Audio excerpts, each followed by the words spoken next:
Magandang araw. Ito na yung update ng PCX white rim. Naka-powder coat na ang rim at saka hub. Tapos ang rayos naman Yaguso Gold. Yan.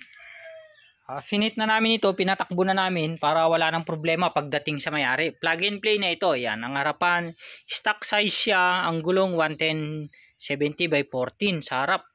Ang likod naman, stock size din niya 130/70 by 13. Yan, ayan po yung kabuuan sir na taga Baliwag, Bulacan. Yan, pipikapin daw ni sir ito. Finit ko na para alam ko na wala na siyang aberya pag kinabit.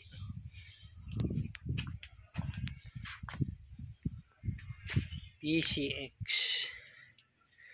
Baliwag, Bulacan. Meron din siyang kasabay na ginawa.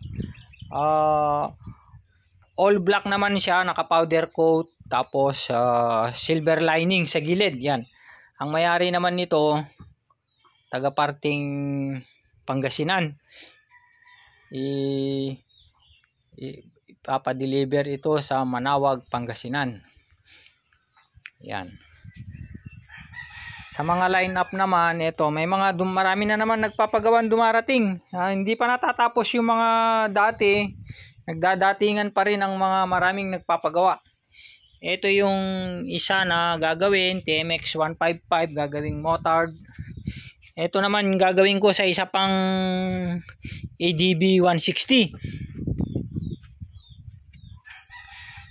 Ito yung sa TMX 155. Sa kanila materyales, hinatid lang dito.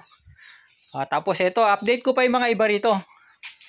Ito, ADB 160 rin ito, pinapowder coat kay Kabanong sa Manila. Vlogger din ito, may-ari. Kasunod na mga gagawin ito mga to. Ito naman yung natapos ng ginawa.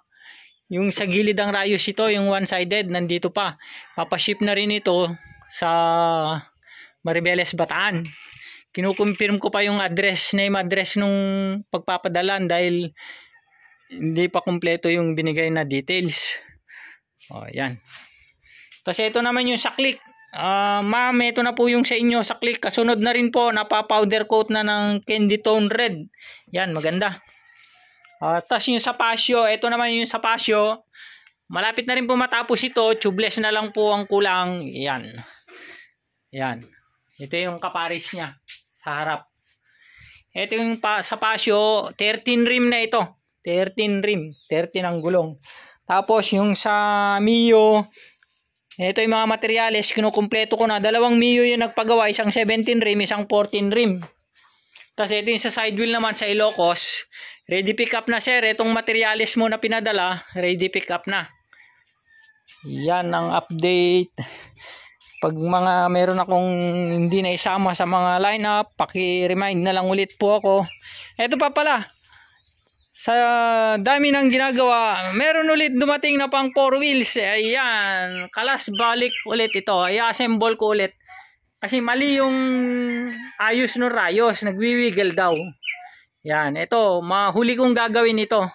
Medyo mabusisi ito, kalas assemble na naman yan. 4 wheels naman yan sa kotse. Yan, maraming salamat.